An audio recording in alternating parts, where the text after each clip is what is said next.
Mapagpalang araw po sa ating lahat. Ako nga po pala si Angela Janagner at welcome po sa aking 365 Daily Devotion ni Pastor Hazel Ocampo Seminar Edition. At ngayong araw po ay August 7, 2025. Ang topic po natin ngayong araw ay Pre-Tribulation Rapture.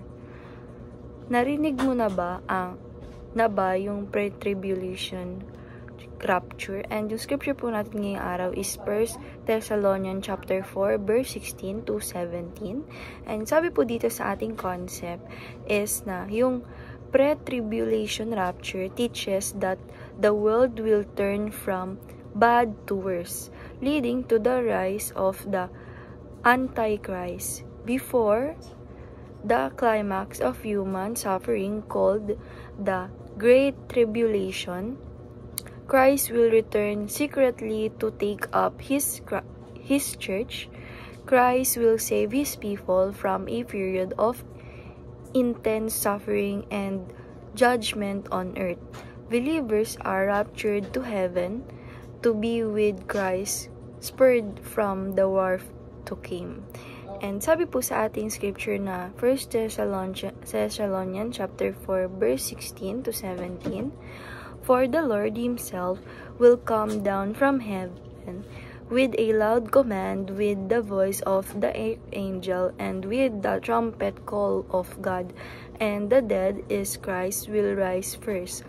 After that, we who are still alive and are left will be caught up together with them in the clouds to meet the Lord in the air, and so we will be the Lord forever. Sa Tagalog naman po, sapagkat ang Panginoon mismo ang bababa mula sa langit na may sigaw, may tinig ng arkanghel at may trompeta ng Diyos. At ang mga namatay kay Kristo ay babangon muna. Pagkatapos tayo'y nabubuhay na natitira ay aagawin kasama nila sa mga ulap upang salubungin ang Panginoon sa papawirin. At sa gayon ay makakapiling natin ang Panginoong magpakailanman.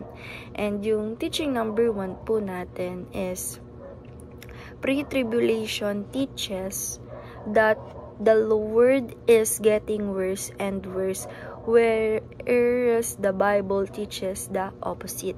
Sabi po dito na while many believers, lahat po tayong believers na iniisip po natin na yung mga bagay ay talagang only going downhills. And the Bible also teaches of hope, renewal, and redemption through Christ. And yung teaching number 2 naman po natin, sabi dito, pre-tribulation teaches that the nation will turn to the Antichrist, whereas the Bible teaches that the nations will turn to Christ. Sabi naman po dito na there's a contrast in end times beliefs. Some expects global revolution, but the Bible also speaks of a great harvest where nation will come to Jesus. And yung teaching number 3 po natin is pre-tribulationism teaches that the rapture is the blessed hope, whereas the Bible teaches that Christ return in the blessed hope. And sabi po dito na yung real na pag-asa hindi lang po basta being taken up, but in the glorious return of Jesus to reign and redeem all things. And yung application number 1 po natin, sabi dito, believe in the power of the gospel to transform lives, families, communities, and nation. Sabi po dito na i-apply po natin sa life natin na yung gospel is hindi po yan weak lamang. It changes peoples and societies. We must hold on to spread this truth. And application number 2, believe the prophetic nature of the Great Commission that all nation will obey Christ. Sabi naman po dito na i-apply po natin sa sarili natin or sa life natin na yung mission ng ating Panginoong Diyos talaga ay magsasucceed. One day, every nation will acknowledge and worship Christ. And application number 3, believe that return of Christ is our blessed hope.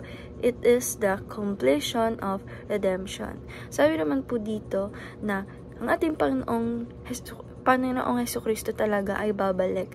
And all vain, sin, and death will be defeated. That is the real hope Christians live for. And dahil lang po ngayong araw, maraming salamat. God bless.